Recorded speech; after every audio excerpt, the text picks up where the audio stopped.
साथीहरू सबभन्दा पहिला त लिटल प्रिन्सेसलाई ह्याप्पी बर्थडे। एउटा कुरा थाहा छ, सरस्वती गौतम त्यहाँ पुग्ने बित्तिकै क्यामेरा झिकेर फटाफट यो भिडियो मैले क्याप्चर गरिहालेँ, किनभने फोटोग्राफर गर्न मन लाग्छ। क्यामेरा बोकेर गएको हुनाले त्यहाँको माहौल देखेपछि मलाई क्याप्चर नगरी चित्तै बुझेन।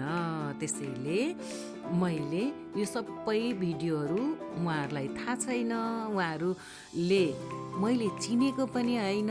यो सानो नानीलाई मेरो साथीकोमा पुगेको थिएँ, साथीकोमा पुग्दाखेरि उहाँले चाहिँ बर्थडे छ आज, फलानु ठाउँमा जाउँ भन्नुभयो र मलाई सुमन भाइले बोलाउनु भयो। उहाँको चाहिँ साडु भाइको रहेछ छोरीको, भनेपछि त उहाँको पनि छोरीको। तर म यति अन्योन थिएँ, छोरीको हो कि छोराको हो कि कत्रो मान्छेको हो के पनि थाहा थिएन, बर्थडे हुन्छ हुँदैन। तर पनि म घुम्न जाँदाखेरि क्यामेरा बोकेरै हिँड्छु। अनि त्यहाँ जाने क्रममा उहाँसँग भेट भयो। आज यस्तो यस्तो छ, आउनु न दिदी भन्नुभयो सुमन भाइले। पनि गौतमको छोरा, म पनि गौतमको छोरी। अनि खुसी लाग्यो आफ्नो भाइले बोलाइसकेपछि भनेर त्यहाँ गएँ। यहाँको माहौल यो हेरिसकेपछि मलाई खिचौँ एउटा रेकर्ड, किनभने रेकर्ड त चाहियो नि। भोलि अब चाहिँ सानो नानीको पछि ठुलो भएर पुग्दाखेरि उसको बायोग्राफी पनि हुन्छ। अनि त्यो हिसाबले म आफ्नो भनेर बोलाइसकेपछि मेरो कर्तव्य पनि हो। अनि मैले यसरी क्याप्चर गरेको छु। त्यति राम्रोसी मिलेको छैन, किनभने मलाई स्पेसल्ली म अगाडि नै पुगेर म यो फोटोग्राफर हो, म यसरी क्याप्चर गर्छु, तपाईँहरूले प्लिज अलिकति माहौल मिलाइदिनु भनेको भए त अवश्य हुन्थ्यो होला। तर त्यो हेर्नु न कस्तो चाहिँ माहौल मिलाउने ठाउँै छैन, एकदम भिडभाड, सागुरो बच्चा धेरै। तर पनि यति रमाइलो, यति इन्जोय भयो, यति रमाइलो भयो। पछि लास्ट आवरमा चाहिँ आएर मैले उहाँहरूलाई एउटा फोटोसुट चाहिँ गरौँ न त सबैजनाको भनेर।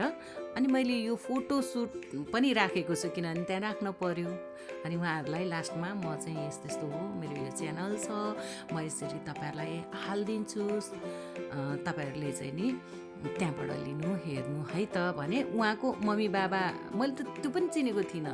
अनि पछि लास्ट आवरमा उहाँहरूसँग कुराकानी गरिसकेपछि हुन्छ नि दिदी राखिदिनु न, एकदम खुसी, हामी त खुसी छौँ तपाईँहरूले खिचिदिएर भनेर। अनि पछि लास्टमा मैले उहाँहरूको फोटो पनि खिचेको छु। अब कति साथीहरू हुनुहुन्थ्यो त्यो क्याप्चर गरेको छु। हेर्नु माहौल कति रमाइलो छ। दाजुबहिनीहरू फोटो सुट गर्दैछन्, थाहा छैन मैले खिच्दैछु भन्ने पनि थाहा छैन। उहाँहरू आफ्नो आफ्नो तालमा मोबाइलमा क्याप्चर गरिरहनु भएको छ। एकदम भिड अगाडि मैले पनि क्यामेराको ह्यान्डलमा समाएर माथिबाट यसरी खिचेको हुनाले अलिअलि हल्लेको छ। अर्को पालि म अब राम्रोसी गर्छु, तपाईँहरूले हेरिदिनु होला।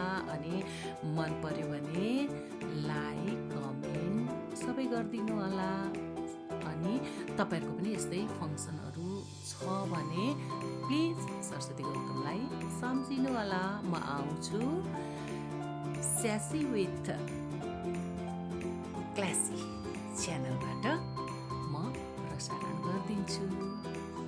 कस्तो लाग्यो अवश्य पनि कमेन्ट गरिदिनु होला। हेर्नु न कति मिलाउँदै हुनुहुन्छ, गर्दै हुनुहुन्छ। तैपनि उहाँहरूलाई मैले सोधेको थिइनँ, मिल्छ मिल्दैन पनि थाहा थिएन।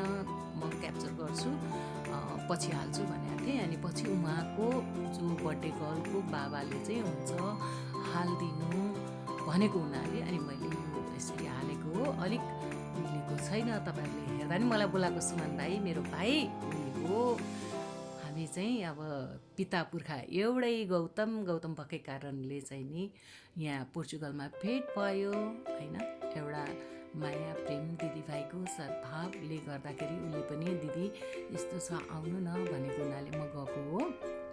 अब फेरि पनि अरू जति पनि साथीहरू हुनुहुन्छ, जसले पनि यो च्यानल हेर्नु भएको छ, हेर्ने साथीहरूले मलाई सम्झिनु होला। म आउँछु, म पनि पोर्चुगलमै छु। तपाईँहरूका हरेक कार्यक्रमका गतिविधिमा सरस्वती गौतम सरिक हुन्छु, स्यासी विथ क्लासी च्यानल सरिक हुन्छ। अनि मेरो न्युजहरू पनि हाल्नु पर्यो भने अर्को पनि पेज छ, साको सञ्चार गृह छ।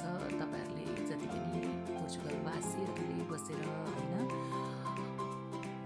कामहरू गर्नुभएको छ, कार्यक्रमहरू गर्नुभएको छ, गतिविधिहरू छन्, खुसीका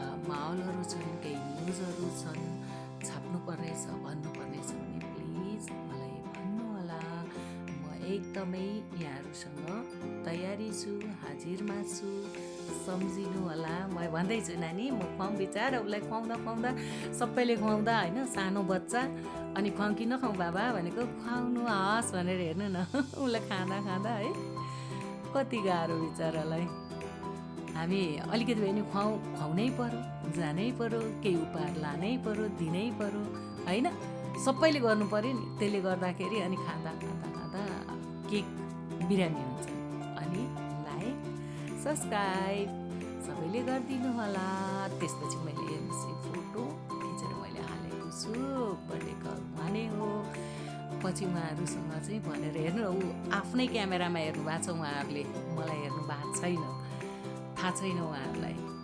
अनि मैले पछि हेरेकोलाई चाहिँ मैले मिलाएर गरेको छु, तर पनि राम्रो आएको रहेछ, मलाई चाहिँ मन पर्यो। तपाईँहरूलाई मन पर्यो कि परेन यो पनि तपाईँहरूले भनिदिनु है त। अनि यसमा केही कमी कमजोरी छन् भने प्लिज मलाई यसैमा तपाईँहरूले निर्धक्क साथ कमेन्ट गरिदिनु होला, किनभने तपाईँहरूको सुझावले मलाई धेरै अगाडि बढ्न सहयोग मद्दत हुन्छ। राम्रो नराम्रो मैले सुधार्नु पर्ने होइन, सबै त्यसमा लेखिदिनु भन्छ नि मान्छेले। राम्रो कमेन्ट गर्नु, नराम्रो चाहिँ नगर्नुहोस् है भन्ने, नराम्रो चाहिँ अनि डिलिट गर्ने होइन नि। राम्रो तपाईँहरूलाई जस्तो लाग्छ यो हेर्दाखेरि होइन त्यही अनुसारले तपाईँहरूले गरिदिनु। अनि म त्यसलाई चाहिँ तपाईँहरूको सल्लाह सुझाव मानेर म आफू करेक्सन भएर अगाडि बढ्नेछु। तपाईँहरूको साथ सहयोग सुझाव सल्लाहको एकदमै अपेक्षा गरेको छु। फेरि पनि भन्छु तपाईँहरू सम्पूर्णमा हृदयदेखि नमन। तपाईँहरूलाई फेरि चाहियो भने सरस्वती गौतमलाई सम्झिनु होला। म यहाँ मेरो नम्बर पनि हालिदिन्छु होइन, यहाँको नम्बर पनि हालिदिन्छु, अनि सम्पर्क गर्नु होला। अनि मेरो यो च्यानललाई तपाईँहरूले सब्सक्राइब गर्न चाहिँ नभुल्नुहोस् है। मेरो पनि मेहनत हेर्नु कति राम्रो आएको छ फोटोहरू होइन, योभन्दा अझ राम्रो आउँछ किनभने त्यहाँ त्यो एकदम भिडको माहौल थियो, मिलेको थिएन। फोटो सेसन गर्दा सुट गर्दा त छुट्टै हुन्छ, यो त मैले थाहा नदिकन यसरी खिचेको हो, मोमेन्ट क्याप्चर गरेको। यो खिचेको चाहिँ अब साथीहरूलाई उहाँहरू नै हो विशेष, उहाँहरूलाई धेरै धेरै बधाई। मैले भिडियो खिचिसकेपछि अब फोटो पनि यहीँबाटै हेर्नुहुन्छ भनेर मैले यसरी मिलाएर हालिदिएको छु। त्यसैले तपाईँहरू सबैले हेरेर कमेन्ट गर्नुहोस् है please. Thank you for watching sassy with classy.